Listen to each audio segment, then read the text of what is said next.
तो ये मूवी शुरू होती है नल को दिखाते हुए जिसको मंदार नामी प्लानिट पर कैद करके रखा गया है। बताया जाता है कि इस प्लांट पर सारे ही इसके बच्चे हैं, जिन्हें कहा जाता है जिन्स पर नल हुकूमत करने के साथ साथ जुल्म भी किया गया था। नल के जुल्म भर जाने बैठने तंगा कर एक प्लान बनाया और अपने ही बादशाह को अब नल अपने आप को इस कैच से आज़ाद करवाना चाहता है, जिसके लिए उसे कोड एक सलामी किसी चीज की जरूरत है जो केवलम संबीत और उदय की बनाई हुई है। ये सैम्बेंट उस वक्त जमीन पर है और अब वो किसी परासीट की तरह अलिफ दाल की बॉडी के अंदर रहता है। खैर, नरको कसे भी कीमत पे अपनी सकीद से आज़ाद होना था। इस डिवाइस को यूनिकोड एशे को हासिल करना था, जिसके लिए वो एक प्लान बनाता है और इस जेनूफेकुस नामी बड़ी बड़ी करिकतरस को पूरे यूनिवर्स में भेज देता है ताकि वो कोडकस को ट्रैक करके नल के लिए हासिल करना। लेकिन ये काम इतना आसान नहीं। सनेफेक्स कोड भी दर्रे कर पाएंगे जब वंदम संबेउर पूरी तरह से उदय की बॉडी को अपने कंट्रोल में ये होगा। आप सीन कट होकर हमें अलिफ दाल को दिखाया जाता है जो एक बार में बैठा किसी से बातें कर रहा था। अचानक इसके पीछे कोई पोर्टल ओपन हुआ, जो पोर्टल उसे अपने अंदर खींच के ले गया और मालूम हुआ कि वो अब एक दूसरे यूनिवर्स में पहुंच चुका है।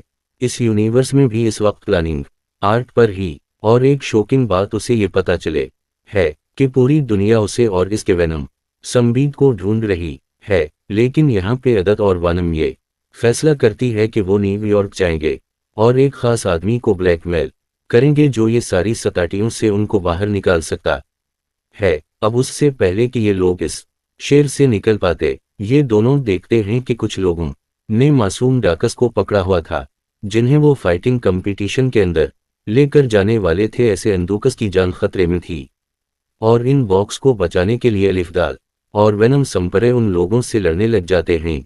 वेनम संबयार्ड के लिए इनाम इंसानों से लड़ना कोई बहुत ज्यादा मुश्किल नहीं था। इसने बड़ी आसानी से सभी लोगों को अपने कंट्रोल में कर लिया और आखिर में इन सब के सर भी खा लिए, जिसके बाद फनाले इन दोनों ने उन गुंडों के चुंगल से डगस को भी आज़ाद करवाया और अब ये तैयार थे। नया योरिक जा निकल गई। अब रास्ते में देखने को मिलता है इसके वेनम संपूरी ने अलिफ दाल की बॉडी के ऊपर पूरी तरह कंट्रोल लिया हुआ था, जिसकी वजह से इसके आसपास मुझे जैन वफबूस को उनकी लोकेशन के बारे में पता चल जाता है। हो गए हम एरिया 51 को देखते हैं, जो एक अंडरग्राउंड फकलते है। इस फकलते के अंदर देखने को वालिदा है कि एक लेडी साइंटिस्ट पालसीसन बराडस को कैद करके रखा हुआ था, जो काफी अरसा वेदम संबार्ड के साथ ही यहाँ जमीन पर आए थे।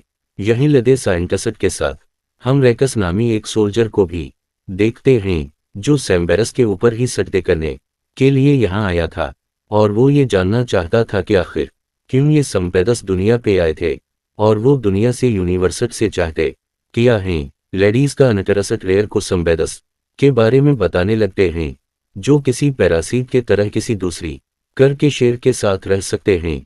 और इस टाइम ये डिजाइन टसट किसी ऐसी के तलाश पे है जिनके साथ के संबेवडस अपना अच्छा रिलेटियों बना लें, लेकिन अभी तक वो इस मिशन में कामयाब नहीं हुई। यहीं पर अब लेडीज साइंटिस्ट को खबर मिलती है कि इन्हें एक ऐसा आदमी मिला है, इसका अलरीदे से काफी अच्छा रिलेटियों है, लेकिन यहाँ आदमी उनके साथ कोई कोऑपरेट नहीं कर रहा कि नहीं, और ये कुछ सैम्बेरडस के बारे में ज्यादा इंफॉर्मेशन नहीं दे रहा, उनसे बात नहीं कर रहा। मालूम होता है कि याद में संबेदस के बारे में बहुत इसलिए नहीं कर रहा क्योंकि जिस संबीदे के साथ उसने अपने आप को सिक किया था, इस सैम्बर्ड में उसे मरने के लिए अकेला छोड़ दिया। यहाँ पर लेडीज साइंटिस्ट हाथ में कोई एक और संपरे दे दी है करने के लिए कि ये अपने साथ रिलेटियों बनाने के लिए, साथ ही इसे ये भी बता दिए कि ये सारे के सारे सुन भी और एक नालामी के चढ़ के बचे हैं और कैसे अपनी बेहसी के चलते नल इंसान या संपेदस को मारना चाहता था, लेकिन इंसान इस इम्परे उसने बसावत की और मिलकर नल को ही कैद कर दी और खुद वहां से आज़ाद हो गए। नल अब अपने इस कैद से आज़ाद होना चाहता है, जो उसके लिए उसे कोर्टे की ज़रूरत है। समझ लो वो कोड एक्स इसकी जेल की चाह भी है और वो कोड एक सैम्बेंट में से किसी एक सैम्बरीड ने बनाया है, लेकिन जितने संपरे किया मेरे पास हैं, इनमें से किसी के पास भी कोड एक्स नहीं और उसी कोड एक्स को लेने के लिए नल ले बहुत सारे जीनोफगरसब आठू भी यानी दुनिया में भेजे हैं। इधर हमें तो पता है कि वो कोड एक्स है। वनम संबेटेड और इत्ते के पास आ सकने दोबारा कहीं पे शिफ्ट होते हैं, जहां हमने देखा था कि सफर करते हुए वनडोमस में पूरी तरहांडी की बॉडी पे कंट्रोल ले गया था और उसी की वजह से एक जेनोफगुस ने इन्हें ट्रैक भी कर लिया। वो अब उनसे जैसे ही कोडकस लेने के लिए उनके पीछे आता है तो यहाँ मूवी का एक बहुत ही जबरदस्त शॉट देखा जाता है जिसमें वनफ संबयाड और अदीक का सामना हो रहा है जीनोफेगुस से, और ये लोग प्लेन के ऊपर लड़ रहे हैं। उनकी लड़ाई ये ज्यादा तेज चल नहीं पाती क्योंकि जेनोफगुस प्लेन की इंजन में आकर मारा जाता है। लेकिन अब इस इंसिडेंट से एक अच्छी चीज ये हो गई थी कि वेनूम संबयाड होशियार हो गया था। वो ये जान गया था कि जब भी वो अलिफ दाल की बॉडी पर पूरी तरह कंट्रोल करेगा इसे कोई ना कोई सीनोफैक्स ट्रैक कर लेगा। उसी लिए आप इससे अलिफ दाल की बॉडी को कंट्रोल करने से ऑट करना शुरू कर दिया है, और ये बात उसने खुद एड को भी बता दी है। ये कहते हैं उसे एडी को प्लेन से नीचे फेंक दिया और उसे बचाने के लिए खुद किसी पैराशूट के तहत इसके ऊपर की तरफ उड़ने लगा। अब एडी को तो ज्यादा कुछ पता नहीं था कि वो क्रीचर्स जिस तरह उसके ऊपर हमला किया वो कौन है और आखिर वो चाहत ही किया है। यहाँ पर वेनूम संबरे तो उसे बताता है कि वो क्रीचर से नौफनगा से जिसे नल ने बेचा है असल में नल कोड एक्स लेना चाहता है, जो उसके जेल की चाबी है जो हम दोनों ने घर बनाई है। पड़ गए हम दोनों में से कोई भी मर गया तो वो चाबी खत्म हो जाएगी। एडी कन्फेसर था कि इसने कोई कोडकस कब तैयार किया। वेनम संपरे उसे सारी पुरानी कहानी सुनाता है जहां पर इन्होंने कोड एक को कराते किया होगा। अब यहाँ ने बातें करते हुए देख लेते हैं रक्स के हाथ में, यानी सोल्जर्स जो असल में किसी ऐसे ही सेम पीरियड को तोलना चाहते थे से इंसान के साथ लिंक बनाया हो और इससे वो बात ही कह सके कि और जान सके कि आखिर उनकी दुनिया पे आने का मकसद क्या है। अदद खुद है तो ज्यादा ताकत पर नहीं था, लेकिन जैसे जैसे करके उसने इंसुलजो से बचने की कोशिश की और अपने आप को बचाने के चक्कर में वास्ते कॉलिंग से एक सोल्जर को भी मार दिया। इसकी हमेशा से ताकत इसका संपूरित रहा था, लेकिन अब सैम्बर इसके ऊपर पूरी तरह कंट्रोल नहीं ले सकता था, क्योंकि अगर वो ऐसा करता तो कोई ना कोई जेनोफेकुस उनको ट्रैक करने था और उनके लिए मजीद पे और ज्यादा प्रजाति इसे ज़ाहनी लड़ाई के चलते हैं। हम देखते हैं कैडी गलती से पानी में गिर चुका है, तैरने के इसमें ताकतें ही थीं और अगर उसे बचाना था तो वो वेनम संबयाड को ही बचाना था। वेनम संबयाड और उसे बचाने के लिए यहाँ ना चाहते हुए इसके ऊपर पूरी तरह कंट्रोल कर लेता है और ऐसे काफी सारे जेनोफिकस इन्हें ट्रैक कर लेते हैं। अब यहाँ उससे पहले ही किसी जेनल्फेकोसन के ऊपर हमला कर लेता। ये लोग होशियारी दिखाते हैं और पानी से निकलने के फौरन बाद ही वेनम अदा की बॉडी को छोड़ देता है, जिसकी वजह से जेरोफे का सद से देख नहीं पाता और जुनजिला के तो यहाँ काफी सारे को मार देता है जो अदी और वेनम के पीछे ही पड़े थे। अलिफ दाल तो अगर यहाँ से भाग चुका था, लेकिन पैदल वो कितना पियागे चाहता। यहाँ इसकी किस्मत इसका साथ देती है। आरू से एक फैमिली मिल जाती है जो रोड पे निकली हुई थी। वो फैमिली अदीगल लिफ्ट दे देती है और बताती है कि ये लोग एरिया फफ्ते आने पर रोकने वाले हैं, क्योंकि इन्हें बहुत सारे एलिनस कोई कहीं सैम्बयाडस को देखता है। अलिफ दाल भूखा था। ये फैमिली अदी को खाने के साथ साथ जूते भी देते हैं, जो कि अदीक के पास इस तरह जूते भी नहीं थे। वास्ते भी ये फैमिली फनाले एडी गोल लॉस वेगस छोड़ चुकी थी। हम जहां पर आकर एडी अपनी एक पुरानी फ्रेंड से मिलता है जो कि के वेनम वाली रूप से बहुत ही ज्यादा इम्प्रेस थी और इन्हें खुश करने के लिए किया मजबूरा उनके स्टार करने पर वनम को अलिफ दाल की बॉडी पर कंट्रोल लेना पड़ता है, जिसके बाद ये दोनों यहाँ पे डांस करते हैं और उनके हापपे मूवमेंट का नतीजा के निकलता है कि बहुत सारे जेनोफेकुस और से ट्रैक कर लेते हैं। अब उससे पहले कि यहाँ पर ही रिहाई शुरू हो जाती है, कौन में एतबार अक्लमंदी दिखाता है और एडी के बॉडी को छोड़ देता है, जिससे सारे जेनोफगस कॉनफसे हो जाते हैं। एक तो अच्छा काम हो गया, लेकिन जैसे कम होने भी नहीं आ रही। यहाँ पर मालूम हुआ कलो से किसके अंदर ही रेक्सले अली बस फिर किया था। और इसकी पूरी टीम ने आईडी को पकड़ लिया। इन्होंने अदद और इस केस में कर दी, और फिर जब अदद की आंख खुली तो वो एरिया 59 के अंदर था। यहाँ अलिफ दाल के साथ अलिफ दाल की ही जैसे एक और इंसान जिसे कैद किया गया था, जिसका एक सैम्परे के साथ रिलेटिव भी था, वो अलिफ दाल को बताता है कि नल सैम्बेंट का कुंग है, वो पागलों की तरह एडे और वेनम सैम्बयार्ड को ढूंढ रहा है, और ये खबर तो पहले से ही थी। यहाँ पर हम देखते हैं कि रेकस जो कि एक सोल्डर है, वो बहुत ही ज्यादा खुश है क्योंकि अदीक और वेनम संबीदे कौन रिलेटिव अभी तक काफी अच्छा है और इसे अलिफ दाल की मदद से काफी सारी इंफॉर्मेशन मिल भी सकते हैं। वो अब इस जगह का सारा कंट्रोल अपने हाथ में ले लेता है और यहाँ मौजूद साइंटिस्ट को भी यहाँ से चले जाने को कहता है। अभी तो उसे अलिफ दाल से पुराने बदले भी लेने थे, एक तो पिछली मरते के हाथ नहीं लगा था, ऊपर सस्ता नेकसट के कई बंदे बीमार दिए थे, जिनका बदला लेने के लिए वो अदी को एक मर्तबा बाहर निकालकर इसे शूट करने की कोशिश करता है। लेकिन एडी की किस्मत अच्छी थी यहाँ पर, क्योंकि वेनम एक और वो तबाह से बचाने के लिए यहाँ आ गया।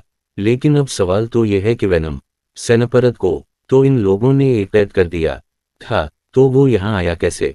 असल में मैंने हम जानता था कि नेकसट उदय के साथ कुछ ना कुछ तो बुरा करेगा, इसका ख्याल रखने के लिए इससे यहाँ साइंटिस्ट के साथ अच्छा बॉन्ड कर लिया, जो साइंटिस्ट कोर्कस फजूल में इस फकलते से निकालना चाह रहा था। बस उसी साइंटिस्ट की मदद से वहीं अलिफ संबर्ग अपनी जेल से आज़ाद हुआ और उसने अपने अदीक को बचा लिया। लेकिन यहाँ सताटियों को कंट्रोल में आने के बजाय उनके साथ और अभी बुरा हो चुका था, क्योंकि अलिफ दाल को बचाने के लिए वेनम सैम्बयार्ड ने इसके ऊपर कंट्रोल लिया था और ऐसे सहन वफीकुस उसे ट्रैक करते हुए यहाँ आ गई। अब यहाँ पे मौजूद लशीरस एंड बरेड तो ये बात जानता था कि ये जैन विफ अगस्त नल ने भी चाहिए और वो वहनम से कोटते लेना चाहते हैं। वॉइस सैम्बेंट को रोकता है इससे लटाइट और वहीं हमको यहाँ से भागने का मौका देता है, ये कहते हुए कि तुम चले जाओ और कभी नलगू साथ मत होने देना, यानी नाल को कभी कोट एक्स मत देना। अब वेनम चाहता था कि ये बस यहाँ पे मौजूद इंसानों को भी महाय देगा। इसे ढूंढते हुए उसे ये चाहते हुए इसे साइंटिस्ट से कहा कि यहाँ पर मौजूद सारे सैम्बार्डस को खोल दो ताकि वो आप लोगों से रिलेटिव बनाकर सीनोफेगुस से आप लोगों को बचा लें। साइंटिस्ट इसकी बात मान लेती है और सनबीवार्डस को खोल देती है और सलोड सुएग बना वेबसाइट के काफी सारे इंसानों से पॉन्ड बनाते हुए सीना फैकर से लड़ने लग जाते हैं और ऐसे यहाँ पर एक धमाकेदार फाइट शुरू हो जाते हैं। इतने में ही यहाँ पर और फैमिली पहुंच जाती है जिसने अलिफ दाल को लिफ्ट दी थी और इन्होंने अलिफ दाल को बता कि वो अलिफ अने एलिनस देखने के लिए जाएंगे। लेकिन इन्हें ये नहीं पता था कि वो एक के बजाय इतने सारे उन गोनस को देख लेंगे। वो अभी खले हुए इन एलूनस के दरमियान होने वाली दुआदार फाग को देखकर वो बुरी तरह डर चुके थे, क्योंकि जैन वफगुस बुरी तरह से सैम्बरूरडस को आ रहे थे और इन्हें हराने की कोशिश कर रहे थे, और ये कोशिश सैम्बयाडस की नाकाम बनाने के लिए जैन वफेक्स अपने ये बहुत से और साथियों को दूसरे यूनिवर्स से बदला लेता है। सताटियों को खराब देखते हुए पंदम संबरीड भी यहाँ जैन वाओ फिक्सी लड़ने के लिए आ गया था, लेकिन जब उसने देखा कि बहुत सारे और फैकुस भी आ चुके हैं और वो सैम्पिरडस के साथ साथ इंसानों के भी लाइफ मुश्किल में डाल सकते हैं, तो उसे यहाँ पे एक बहुत ही मुश्किल और बहुत ही यमुशदार फैसला किया। वहनम संपूर्ण अलिफ दाल से कहता है, देखो इन सारे जैन विफियक्स को कंट्रोल करने का सिर्फ एक ही रास्ता है, वो है हम दोनों में से किसी एक की मौत। उसी वजह से वो कोडकस तबाह हो जाएगा और ये लोग इस दुनिया से चले जाएंगे। एडीस सबके लिए बिल्कुल तैयार नहीं था। एडी के फैसले का बैन हम इंतजार नहीं कर सकता था, क्योंकि जिन एक दोस्त जीनू फिक्स को इन्होंने मारा था वो भी अपने आप को रेजनराते कर रहे थे। इन सभी लोगों को बचाने के लिए और सताटियों को संभालने के लिए वानम अपना एक बड़ा सा रूप दिखाता है और इन सारे जैन विफगस्त को अपने में लपेटते हुए एक मशीन की तरफ बढ़ने लगता है, जो मशीन हाई टेम्परेचर की मदद से एलेंस को मारने के लिए बनाई गई थी और इसे एक्टिवाते करने का काम वेनमक को कहकर गया था। सारे जीरो फैक्स के साथ साथ तो एलम के भी इस मशीन में चाहते ही वर्क्स उनको एक्टिवाते कर देता है, जिसकी वजह से वहां एक बहुत बड़ा ब्लास्ट होता है और ऐसे जेनोफेगुस के साथ साथ तो वंडाम बैन माना जाता है और यहाँ काफी सारे लोग बेहोश हो जाते हैं, जिसमें अदद भी था।